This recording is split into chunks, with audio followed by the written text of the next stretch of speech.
Hello and welcome. Our next panel is Boldly Stroking, Queer Romance with Bold Strokes authors. We're here today to talk a little bit about romance with some wonderful Bold Strokes authors that I'm lucky enough to share the room with, or well, the virtual room, as it were. Especially given that romance is a billion-dollar industry, it's amazing how every February the topic seems to roll around about how we're formulaic or limited. So we're going to touch on that a little bit today. And again, I have some brilliant authors with me, so I'm going to start by introducing them. I'm going to do the alphabetical thing because you can take the bookseller out of the bookstore, but you can't stop him from alphabetizing. So we'll start with Georgia Beers. Is the award-winning author of nearly 30 lesbian romance novels. She resides in upstate New York with her cat, a new puppy, and a wide array of plants. While not writing, she searches Netflix for a good scary movie, explores the world of wine and cocktails, enjoys baking, and because of all that, dutifully participates in spin class. She's currently hard at work on her next book. You can visit her and find out more at georgiabeers.com. Hello, Georgia. Hi, happy to be here. Next, we have Chaz Lamar Cruz. Raised in the deserts and cities of Southern California by his Louisianan maternal grandparents, Chaz Lamar Cruz writes from a place of possibility and wonder. He is a graduate of Cal State LA and the University of San Francisco. He is a poet, educator, and the author of In Case You Forgot and the upcoming Busy Ain't the Half of It, both co-authored with his favorite Michigander, Frederick Smith. He can be contacted at chazlamar.com. Hi, Chaz. Hello, I'm happy to be here. Radcliffe. I feel like it's, at this point, introducing Radcliffe just feels so overwhelming, but Radcliffe has written over 65 romance novels spanning genres from intrigue to paranormal and has helped to publish countless others as the president of Bold Strokes Books. Her romances have won 3 Lambda Literary Awards, a dozen GCLS Awards, and numerous others from Romance Writers of America chapters. Welcome, Radcliffe. Hi, Nathan. Hi, everybody, and hello to everyone out there who's listening. Aurora Ray is a college dean by day and award-winning lesbian romance author the rest of the time, except when she's cooking, baking, riding the tractor, or pining for goats. She grew up in a small town in South Louisiana, daydreaming about New England. She's the author of the Cape End Romance series and several standalone contemporary lesbian romance novels and novellas. Welcome, Aurora.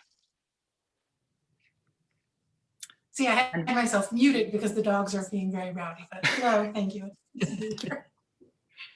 And finally, Frederick Smith. Originally from Detroit, Frederick Smith is a graduate of the Missouri School of Journalism, Loyola University Chicago, and Loyola Marymount University. He lives in San Francisco. He is the author of In Case You Forgot, co-authored with Chaz Lamar Cruz, Play It Forward, Right Side of the Wrong Bed, and Down for Whatever. His latest, Busy Ain't a Half of It, co-authored with Chaz Lamar Cruz, comes out in August 2021. Welcome, Frederick. Thank you so much. Happy to see all of you today. So I'm going to start right off with the very basic question that the panel description put forth, and that is to ask you all what brought you to romance. And because we have a poet in the room, I'm totally going to aim that question at Chaz right off the bat, because I'm fascinated to hear how one goes from poetry to romance. So Chaz, what drove you to write queer romance especially, but and why? Thank you. Pardon me. I knew I was going to be first. Something in my spirit was like, Chaz, you're on. Oh my goodness. But I'll start with the first novel. So both written with the wonderful Frederick Smith. He presented me the opportunity to co-write with him in our first novel, In Case You Forgot. And he knew that I wrote poetry. And so just like I'm writing poetry and writing a novel, I love to share stories about intimacy and relationships. So it was an easy transition for me. And I wanted to explore Black love and the layers of Blackness within like within queerness. So when Fred asked me to write with him, it was a no-brainer. And I knew my poetry highlights kind of the levels of intimacy, but a novel would let me draw out kind of how Black and brown folks love on each other and the challenges that come with that. So that's how I started writing romance. I'll stop there. So I'm going to move right on to Frederick because it sounds like now I want to hear the other side of that conversation. Yeah, well, it's always a treat and wonderful writing with Chaz. And, you know, for me, romance is like a nice escape from reality, but not a complete escape from reality. I think that I'm a big fan of love. I'm a big fan of the former Erica Kane, 27 last names. Sometimes I joke and say I have as many last names of all the relationships I've been involved with. So I do love and romance. But in terms of writing, I think that in terms of for readers and for myself, it really is a place of escape. It's a place of finding happily ever afters or happy for now. And just an opportunity, to write what's on many people's hearts. And that is, thinking about, is the right person out there for me? And that pursuit of eternal happiness. So that's what draws me to romance. Aurora? I've spent most of my life reading romance. My grandmother actually gave me my first romance novel when I was a freshman in high school, and she told me to just skip the dirty parts. And so I always read it. I always loved it. And I am still embarrassed to admit that I think I was in my mid-30s before I realized that queer romance existed and you could go buy it places. And so it was such a revelation. And I think, as someone who, I was an English major, I have a graduate degree in English, I always wanted to be a writer. And I think there's this inherent pressure to write literary fiction when you come out of the academy in that way. And I fumbled through some half-baked drafts of things, and then I finally gave myself permission to write what I love to read. And that sort of felt like magic, and I never looked back. Oh, I'm so glad. I'm all in on the happily ever after. Georgia? I think when I started writing this, I've been at this for a while. And so I think Rad will be able to identify with this a little bit. There was not a lot out there when I first discovered that there was such a thing as women loving women fiction, lesbian, LGBT, all of it. There wasn't a huge selection. And some of what was there was not great. And I remember reading a book and just thinking that it was terrible and I wanted to do better. I wanted there to be more. And I didn't know that I could. I mean, I certainly didn't have the idea that, let me go in and show these people how it's done. But I feel like you can't complain about something unless you're willing to be part of the change. So I gave it a shot. And I think I got lucky enough where I came in on the ground floor of the explosion of LGBT presses, small presses, and I got lucky. Because now there's so much to choose from that it's amazing out there. There's just thousands upon thousands of things and it's amazing. But romance, I think I just wanted to write the stories that I wanted to read, which is such a cliche thing to say at this point in the publishing industry, but it's true. I wanted to write what I wanted to read. And for me, romance is about that journey.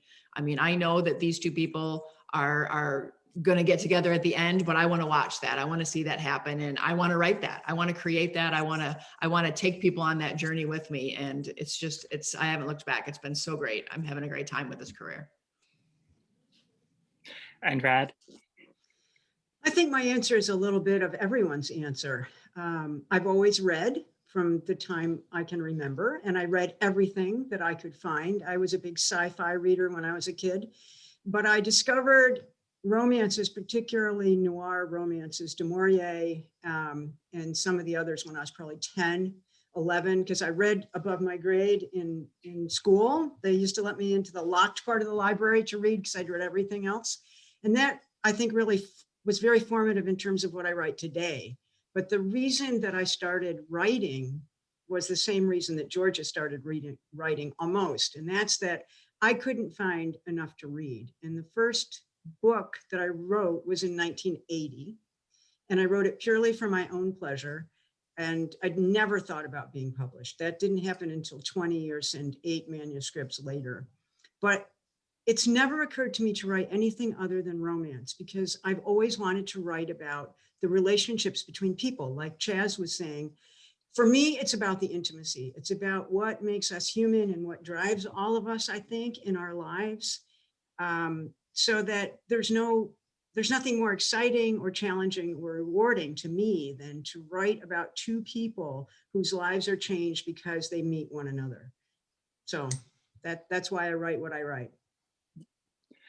And I love that you all touched on how there's that framework this is about these people coming together, and that is one of the core contracts that you go into when you're writing romance, right? Like the reader is going into this book expecting a successful relationship between these people, you know, 2 or 3 or more, but still that there is going to be a happiness granted because of their meeting each other. Now, romance also comes, and queer fiction in general also comes with a ton of other tropes and frameworks that you can hang a story on. So things like, and also the subgenres available within romance. I jokingly used to say at the bookstore that romance does everything all the other genres does, but backwards and in heels. It can do everything, right? As long as you hang it all on that relationship. So given how many genres there are out there and how many tropes like May, December, Second Chance, Found Family, all that sort of thing, I'm wondering, do you all have a favorite trope? Is there one that you go to time and again? Or is there one that you read more than you write? Or do you have one you've never done before? And I'm gonna bug Georgia for this one because I know that she recently just did her first Fomance last Christmas, right? And, I did, I yep. loved it, Yep. so. Georgia. You know, my favorite, and anybody who knows me or who reads my stuff knows that my favorite is the office romance. And I think that comes from, I was in sales for 17 years. I worked in an office. My clients were all other offices. So there was many a crush in my working life of 17 years. And so once I started writing, I'm like, I can write these, I can put this all in, they're never gonna know. So office romance is definitely my go-to. I just find it sexy. I think with the onset of Me Too, you have to be a little more careful and a little more cognizant about consent, but as long as you are, then I still find it incredibly sexy, that whole power dynamic. And I just love that. But so that's definitely my favorite. There are so many, as you touched on. And I have been writing for 20 years and I've never written a fake romance, a fomance, until just this past Christmas. And that was so much fun because it's one of my favorites when I watch like Hallmark movies or Lifetime movies. I love the fomance. I love all right, just come home with me to my family's for Thanksgiving and pretend to be my boyfriend and it'll be fine. And you know how it's going to go, but it's always so much fun. So that's definitely one. And I wanted to say, when you talked about romance being formulaic and having tropes in that, pretty much every genre does. I mean, horror movies, every horror movie has a trope. You know, and people complain about romance being formulaic, but I really find that every genre has its own formula. That's just the way it goes, and that's the way it works. And we just get stuck. We just get stuck getting all the criticism. But tropes are so much fun. Tropes are fun. I love them. Rad? I'm stuck on something that Georgia just said, because I was thinking about the tropes and I was thinking about how we sort of get a bad name. And I was going to say that part of the reason is because romance has always been considered women's fiction, which is why it's really cool that the guys are here and talking about writing romance. And I don't want to get political about the whole thing, but since we already just went over to, you know, why does romance get a bad name? I mean, that's always been one of the arguments, but I think Georgia hit it right on the head. I mean, every genre has its elements that if they aren't there, the genre will fail to satisfy the reader. Mm-hmm. And as you mentioned, Nathan, that basically in terms of romance, there's only one primary expectation, and that's that the ending is hopeful and positive and affirming. And if that's all that's required, you can write anything. And I think that that's why we see such variety here. For me, you know, I don't have a particular trope, but I have particular elements that repeat over and over again in my work, because those are the things that I find interesting. I like the hero archetype. It's always appealed to me. I grew up a long time ago watching television where all of the heroes were men and they never were girls or women. So I wanted to write myself or others like me in those roles. So I like to write first responders. I like to write military. I like to write cops. I mean, not every hero is a doer. There are many heroic things that you know, people who stay at home and raise kids are heroes too. But for me, the hero archetype occurs over and over again in my work because that's what really interests me. So. You can count on that. Aurora?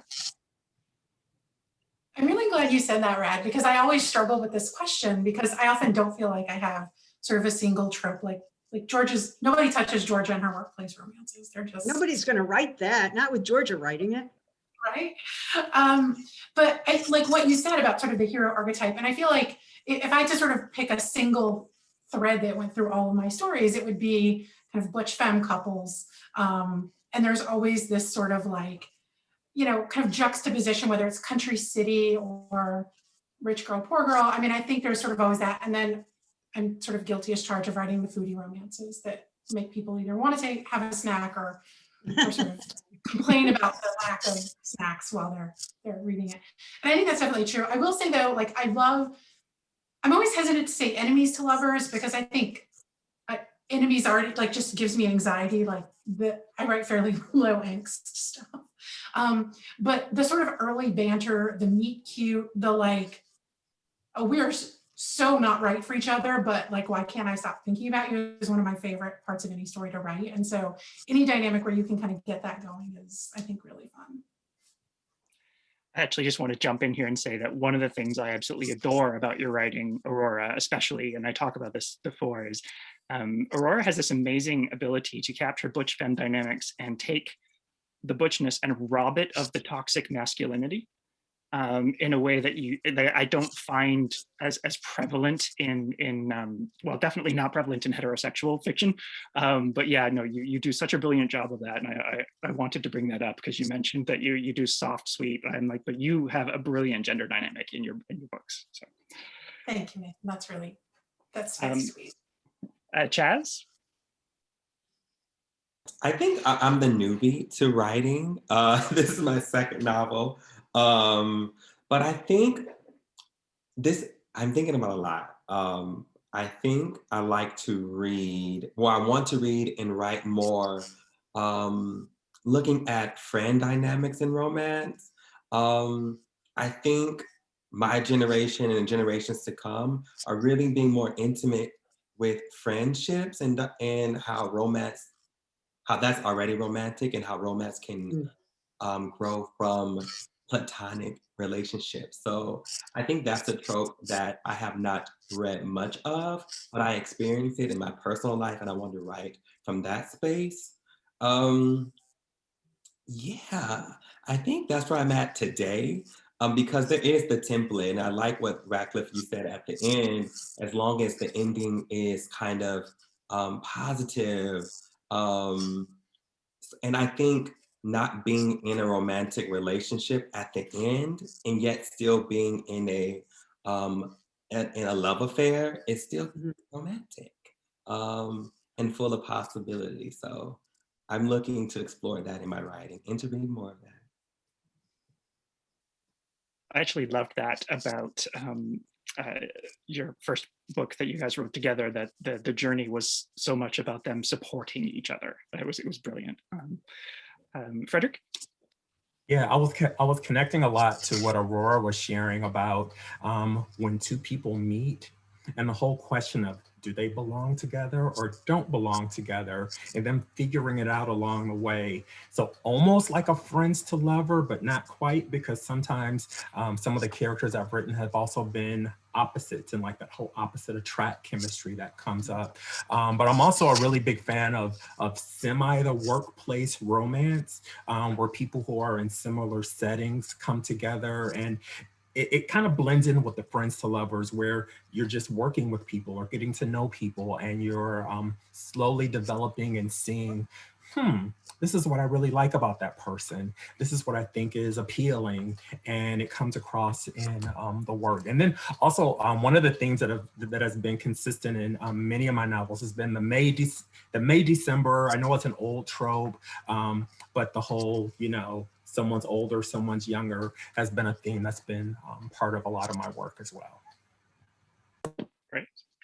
I'm actually going to stick with you because my next question is going to be about process. And I know everybody asked me to talk to you guys about writing with a co-author. So, so I'm going to bounce it right back to you. But Since I'm sure we have a lot of authors and potential authors in the audience, do you guys have a ride or die process dynamic that works for you? I know like you're coming into your second novel together. What were the takeaways from working together with the first? And for those of you who are writing, by yourselves, the question for you would be pretty much the same. What's your sort of piece of advice, your singular piece of advice for someone writing, or your major life lesson that you wish someone had just handed to you on a plate when you'd started out? And we'll start with you, Fred.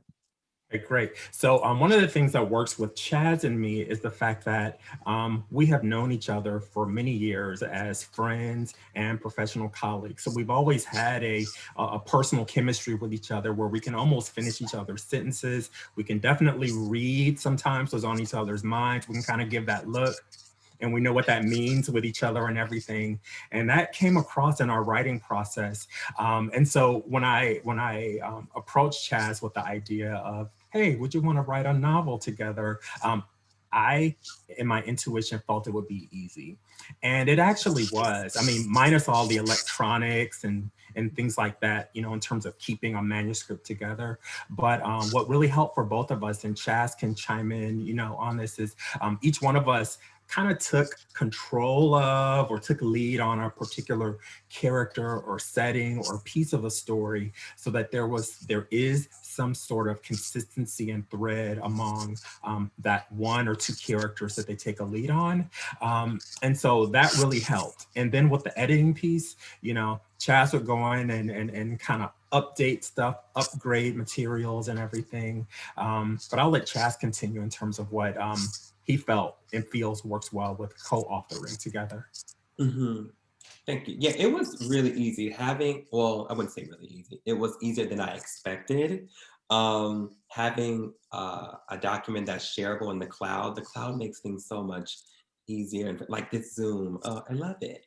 So having a cloud and a document that we can just update when we have ideas was really helpful. But I think an advice I would give is holding loosely to your ideas that you have in the beginning and letting things kind of naturally unfold, even if you have an idea how you think the story will go. When Fred and I, we were writing together, we kind of had a vision of what we wanted. But that was like, so if we both came in having an idea of what we wanted, and holding on to those loosely allowed for multiple truths to happen. So it was like 4 brains being in the process. Like the original, the one that's present for both of us. So it was like having 4 of those. So holding loosely to the ideas of what we initially started with, and writing from there. But yes, I look forward to writing with multiple people. And I think I want authors to do that more. I think we witnessed that in like screenwriting. We witnessed it in different forms of like music writing, but not really novels, fiction novels. But it was fun, and I do it again. How about you, Georgia?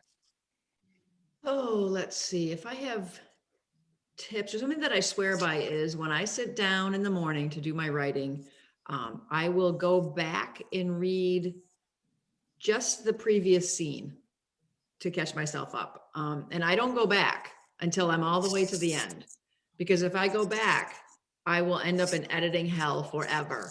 Self-editing hell. I will just keep fixing things and keep fixing things and keep fixing things. And I learned long ago that is a very bad idea if I ever want to finish a book. So I think that's one of my main things. Another tip I would say is to never stop learning. I don't think that this is a craft where you will ever plateau. I don't think you ever get to a point where you say, okay, well, this is the best I'm ever going to be. So who needs to go to classes or listen to other authors or try to learn anymore? I don't think that happens. I've been doing this for 20 years and I'm still learning things. Every day I learn stuff from Rad or Kristen Higgins or somebody who's been doing it a little longer than I have. And I learn from new people. I learn from people like Chaz, who are newbies on the block. They'll do something a little different. And I'm like, hey, I'm going to give that a try next time. I mean, we're a writing community. And I think that would be my third tip, would be reach out to the writing community and stay in touch with people who do what you do. I think that one of the false beliefs in this especially in the romance genre, is that we are competitors. And I don't believe for a second that we are competitors. I think that we're colleagues. And I think that we're here to help each other and to learn from each other and to support each other and to boost each other up. And there's room for all of us. So don't ever feel like you have to beat somebody else. And I think Rad said that a long time ago in a workshop I was in. She said there's room for everybody. And I completely agree with that. Yes, you may be up for the same award as a friend of yours sometime. So maybe a little competition there, but you're colleagues. And I think you can learn so much from people who do what you do. So make sure that you stay accessible and approachable and you reach out. Rad? Well, in terms of my process, I think that if you have a deadline, if you're a contracted author and you have a deadline, then what I think that changes your game plan, as opposed to if you are not contracted without a deadline. If you have a deadline, then you have to put your butt in the chair every day and write.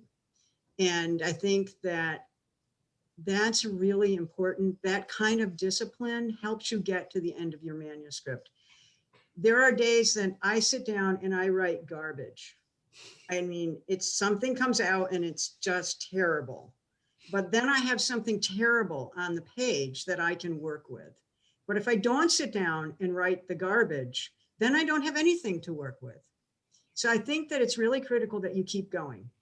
And I agree with Georgia completely that I think that for most people, going back and editing is a bad idea because you get stuck.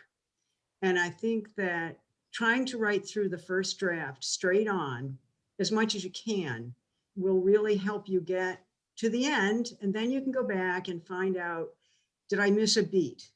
Is there an element in this, whatever I'm writing, that should be there that's not there? Look at your structure. Then you can look, you can dig deeper, but you can't do anything until you've got something there to work with. So I think that however it works, how many pages you need to write every week. Personally, I know how many words I have to write every week to finish in the period of time that I need to finish my book. And if it's 7,500 words a week, then I write 7,500 words a week at least, because that's my job. And I've said that I will do this and that I will send my draft in on X date. And I think that if for some people, it may be a year, maybe that's how long it takes you to write a book, or maybe it's 2 years and that's fine. But whatever your time period is, you have to think about that and make that happen. No excuses. I agree with Georgia completely. I think that we always learn and we can teach. I think that's really important for me. That's become, as my career has progressed, being able to teach is very important to me. Mentoring other authors, doing what we're doing today, talking about how we work and what works for us. All of these things are lessons that we can share with others. And I think that's really important. We are all part of, especially for queer authors, it's really critical that we remember that we write for our community because what we do is really critical. Aurora? I don't know if I can follow that. No, I think what I'll do is I'll sort of tack on, because I think what I've found myself thinking was just keep writing. Even if it's a struggle, even if it feels like crap, you just keep writing. But my sort of addendum to that is that there's not a single right way to do it. We always get the, like, are you a plotter? Are you a pantser? And I think we're all somewhere in the middle. You might think you're a pantser, but like your first draft is just a really, really, really thorough outline. I write out of order. And so that's it. Like if I'm stuck, you go write something else. And like, yes, do you have a lot of cleanup to do come the end and a lot of stringing together? Yes, but I never stop writing. Never an excuse to stop writing. And to circle back to where we started, I have to laugh because I'm working right now on my first attempt at a collaboration. I'm doing 2 novels with Jamie Clevenger. And because our approach has been to each write a point of view and to alternate chapters, we've had to write it in order. It's been okay because I always sort of get something from her to like respond to, but I think it's actually then just reinforced that, like, again, there's not a single way to do it. Find something that works for you. And if you end up with a story that you're happy with, then you're doing it right. And that's, I think, what matters more than anything else. And then the sort of community, I have felt so fortunate to learn from so many of my colleagues.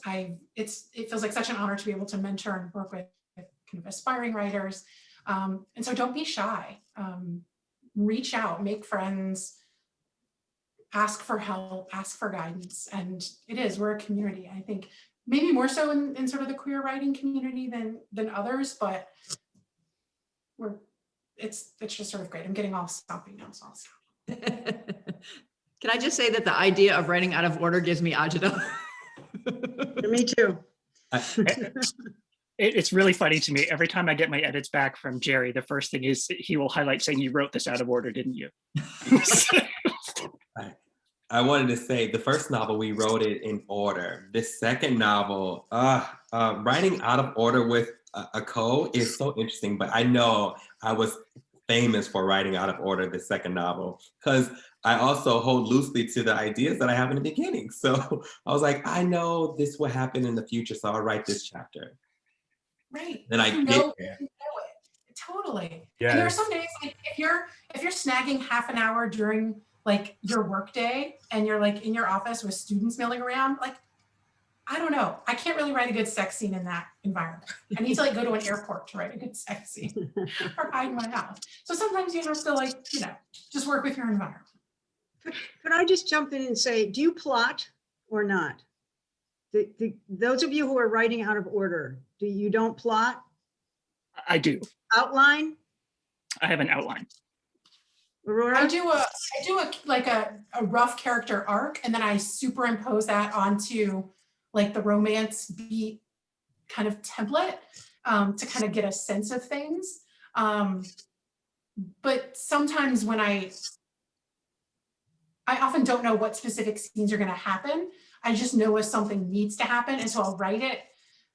And then what often happens is that I realize that the scene I thought was going to go here actually goes maybe 5 chapters later. And so then what you have to clean up is sort of where the characters are emotionally.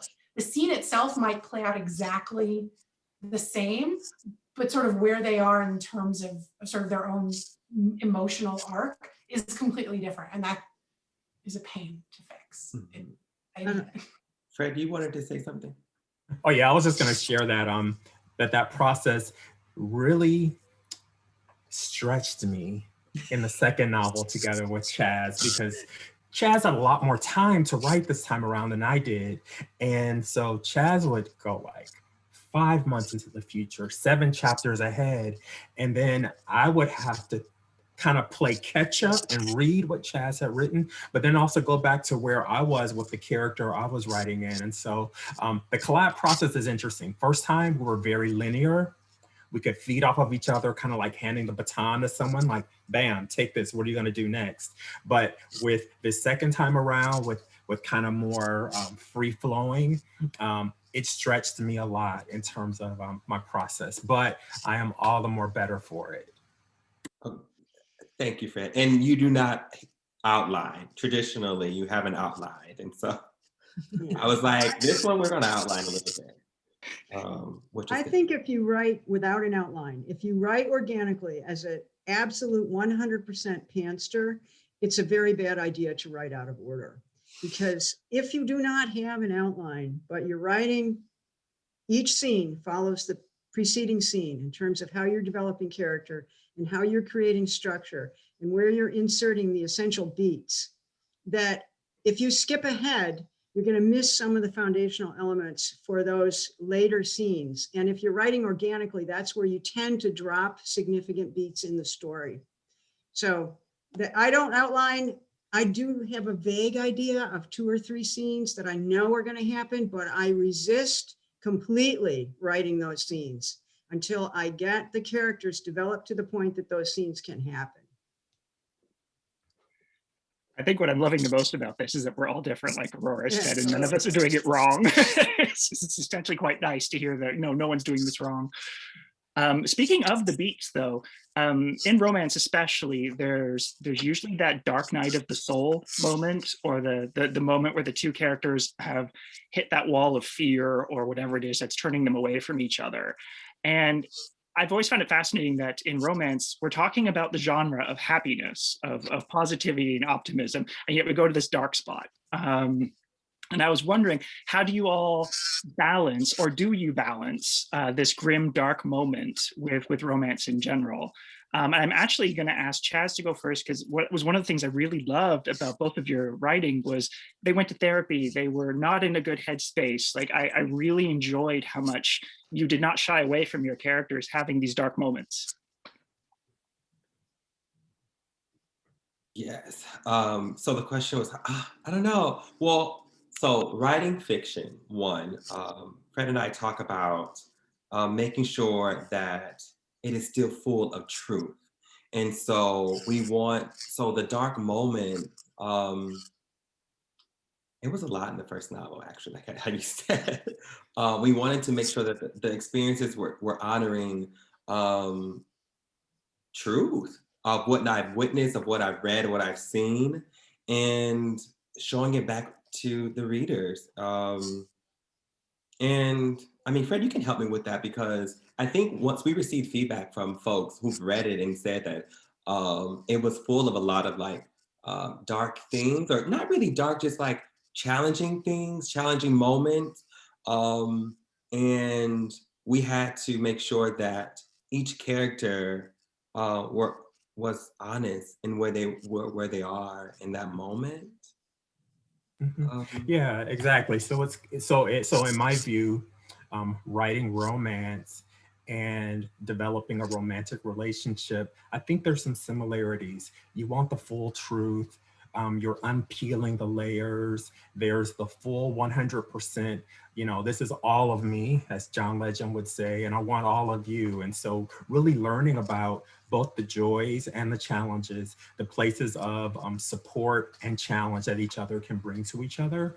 And so for both of us, and in case you forgot, and busy at the half of us, it's really about what is the full life of the character. And I think that's part of what all of us try to do is, not just show the Pollyanna, this is the sunshine and happiness that a character experiences 24/7, but also those moments of reflection, those moments of thought that often readers may have as well. And because we are writing primarily to and for and about, queer people, I think it's important to show that, yes, we all experience joys and challenges, but there's also those moments of hope, getting through the darkness and getting to the happy ending. And so those are some things that I think about when I think about writing through the dark moments with characters. And Aurora, I'm going to bat this one back to you now, because I know you like to write what you call low angst, right? And we've had this discussion a few times. So yeah, I mean, I do think I tend to write low angst just because angst gives me anxiety. And I think that's when I first started writing sort of legitimate, honest, believable conflict was something that I had to really work on. My first couple manuscripts were way too thin on that. And I had to sort of like really fleshed out. And I think what I'm sort of learning and coming around to is sort of is a little bit what Fred and Chaz have said about like revealing to the person that you love sort of your truest self, including the vulnerabilities and the insecurities and like just kind of the messiness and sort of the sort of feeling that like the sort of question of like, am I lovable enough, or does what we have sort of, can that stand the test of time? I think I have struggled because for me to have characters who are at a place where they feel pretty much like they're in love with each other, to have some sort of like explosive fight and break up, like I just sort of cringe. I'm like, we're mature adults. We go to therapy, we communicate, like don't behave like that. And so I find it really hard to sort of have some of that like explosion. But what I've learned in reading a lot and in working with authors and editors that I really admire is that it's often more effective when it's not some sort of highly dramatic, explosive fight. It's that sort of deep, painful introspection of what if this isn't going to work out, and finding ways to to sort of like evoke that feeling, and have it feel authentic and then also resolvable. Like I think that's, for me, that's sort of like the life's work of writing romance. Like I can rock a chapter 1, I can rock a meet cute, like, you know, not to sort of brag, but like I feel really good about those. It's writing those dark moments and having them feel authentic and honest, and yet still set up the happily ever after that is what I'm always striving for. And Rad, I'm going to ask you, because I know you also, given how many different subgenres you write in, I feel like the answer to this changes depending on the subgenre as well. I think it changes for everyone depending on what kind of romance they're writing and what kind of author they are.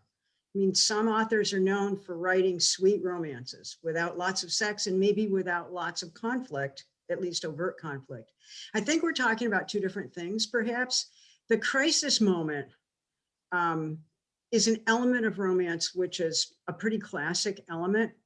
And it generally will exist in a novel, in a romance novel, if you're taking your characters on the journey they need to go on. A romance novel is a journey for both characters, together and individually. And presumably what you're writing is their growth as they progress through this novel, interacting with each other and the other characters, falling in love. And for me, the crisis moment is never a fight. It's never an argument. It's, you bring them to a point as a result of their increasing intimacy where they fear that this relationship will take them back or take them to a place where they won't be able to protect themselves. I mean, that's kind of the theory if one looks at, if one breaks down the structure of a romance novel. So that at the beginning, your character is pretty sure they've got themselves totally together. And then they meet someone who changes that for them. And then they grow. And then they say, oh boy, you know, this could really hurt if this doesn't work. And they back off. Traditionally, 20 years ago, that point was a physical separation. If you look at romances from 20 or 30 years ago, the characters would separate and go their separate ways. And that's true in film as well. But now it's an emotional withdrawal. And that's really the crisis moment.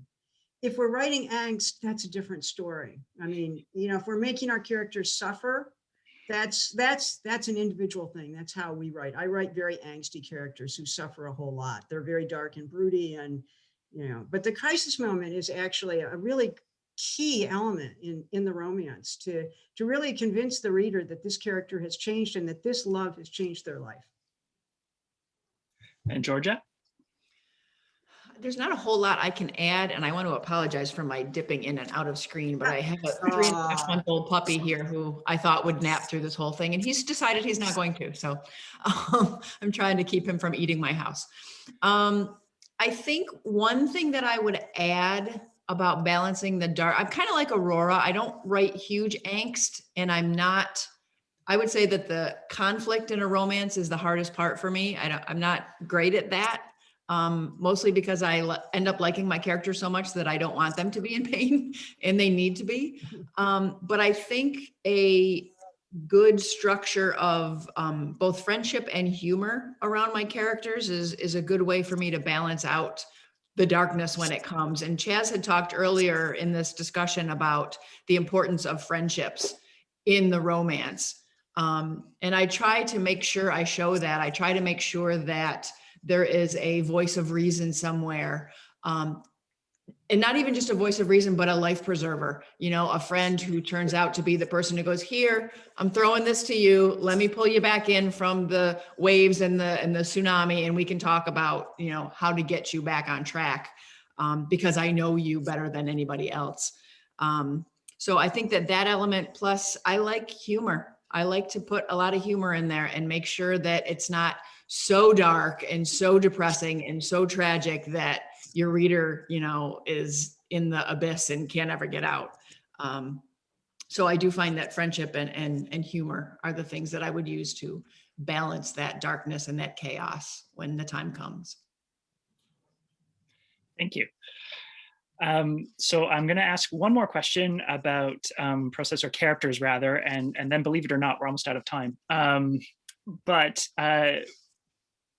characterization. So you can't have a solid relationship-driven plot if you don't nail character. And having read all of you, I know that you nail character. I was wondering if you have any sort of approach. How do you find those characters, or where do they sort of spring from or come from? And I'll start with Rad. I would say backstory.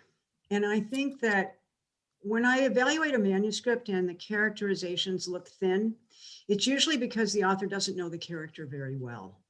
And I think that we don't need a lot of backstory. We don't need it in the story, but you need to know the backstory, because you need to know, if you're writing a romance, you need to know at the beginning of the book why that character is afraid of intimacy.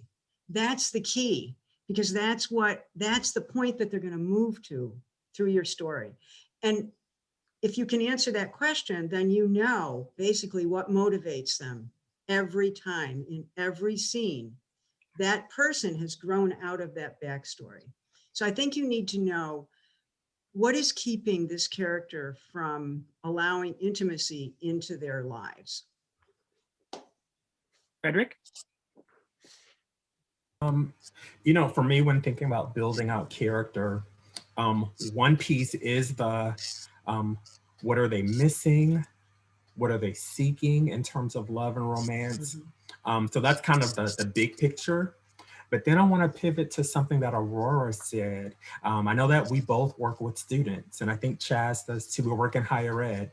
I hear a lot working with college students, phrases, situations that happen. And so when I'm thinking about not only, motivation and what are they searching for, but then listening to the people who I work with and the students who I hear, that helps, build out some of the specific characteristics of characters. And I've definitely learned a lot, observed a lot from the students who I work with. But also, I think I draw from within as well.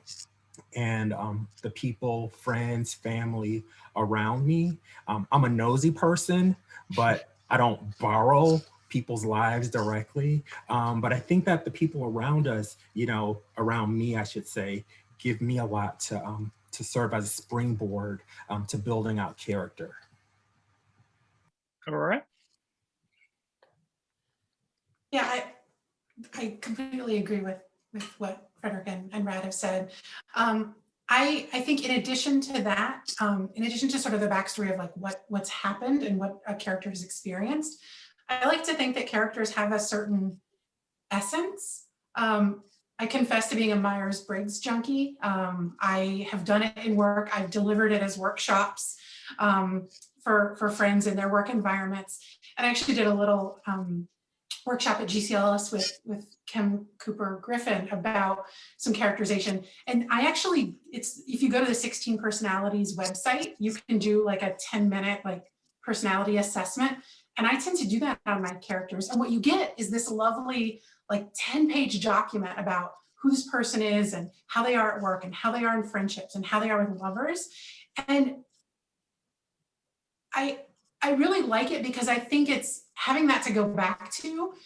Anytime I sort of am struggling with a character, it's like, okay, well, how would this person's kind of innate personality type influence how they respond in the situation? And it has gotten me out of many sticky jams, and it's also saved me. I once typed 2 characters and they were only sort of like 1 apart, and they were so similar that it's like, what could they learn from each other? How could they help each other grow? And they couldn't. And I had to sort of overhaul one's kind of worldview. So that's my little Chaz? Aurora, thank you for saying that, because to add on to all the things, I think the name, naming a character is very important, Yeah, good one. especially thinking about different cultures. I'm thinking about Blackness in the US. Names are very important because they also tell a story of why this person is named this, who was this person named after, or what was their parents or family's goal in gifting this person this name, one. But also looking at their horoscope, and not just their sun, but they're rising in their moon. I'm into horoscopes, and that really helps to develop characters, just similar to the Myers-Briggs of how this person interacts with in love or in platonic relationships, looking at their horoscopes to help guide them. And also, where are they in the world? Like, what part of the city are they in? Because that also changes how they navigate people in love and conflict. And so I think about that when I'm thinking about creating a character. Horoscope and name. Georgia? For me, my characters usually begin with an occupation. And then I kind of flesh them out from there, because if I'm writing somebody who is in a job that she wants to be in, then that kind of tells me a lot about who she's going to be in a romance. You know, someone who runs a small bakery or a small florist shop is going to handle things a lot differently than a high-powered executive at a bank or a marketing firm or whatever. So that's generally where I tend to start. Something that a source that I have, but I don't use as often as I should, is I have the set of emotion thesauruses, the emotion thesaurus and the positive trait thesaurus and the negative trait thesaurus. And if you go through those, you know, it'll tell you, you know, you've got somebody angry. Well, here's some of the ways that that might show. Those are very helpful for me when I get stuck, because after you write a lot of romances, your biggest fear is redoing the same thing. So I try to make sure that I haven't already written this person, or I haven't already written this scene, God forbid. I mean, and it happens. And then don't even get me started on the love scenes. I'm like, have I had people do it here before? Have we done it on the dining room table before? You know? So I think if you can really narrow down who your character is by using some of those other things, that's really, really helpful. Wonderful. So I'm going to say thank you to all of you first, and then I'm going to quickly say that if you have not, everyone watching, if you have not gone to boldstrokesbooks.com and signed up for the newsletter, please do. That's a way to keep track of everybody here and the entire Bold Strokes authors. You'll get the daily deal, you'll learn about the new releases. It's really a great way to catch up.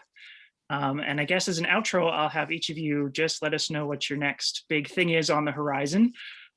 So I will, you know what, I'll just do it alphabetically again. I can't help it, I'm a bookseller. So Georgia, what's next for you?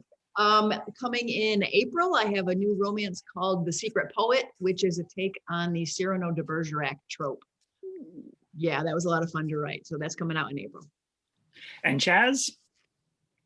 Yes, coming out in August, second novel co-authored with Frederick Smith. Busy Ain't the Half of It is another romance. It's a great title. Yeah, great title. Yes. Radcliffe? Coming out in May, Unrivaled. It's another in the Philadelphia Medical Center series, follows Passionate Rivals with the new crew. Aurora? My next is also out in April. It's called You Again. It is a second chance romance, high school sweethearts who are reunited. And I gave into my sort of longing and created a small town in South Louisiana that was progressive and that I would actually want to live in. So. And Frederick, bring us home. Yeah, so as Chaz shared, Busy Ain't the Half of It, coming out in August, and really excited to continue to be working with Bold Strokes Books. Well, thank you all so much for sharing everything. You were all wonderful and very gentle with me. And I guess now we smile at the camera for a few seconds. Thanks, Bye, everyone. Thanks, Nathan.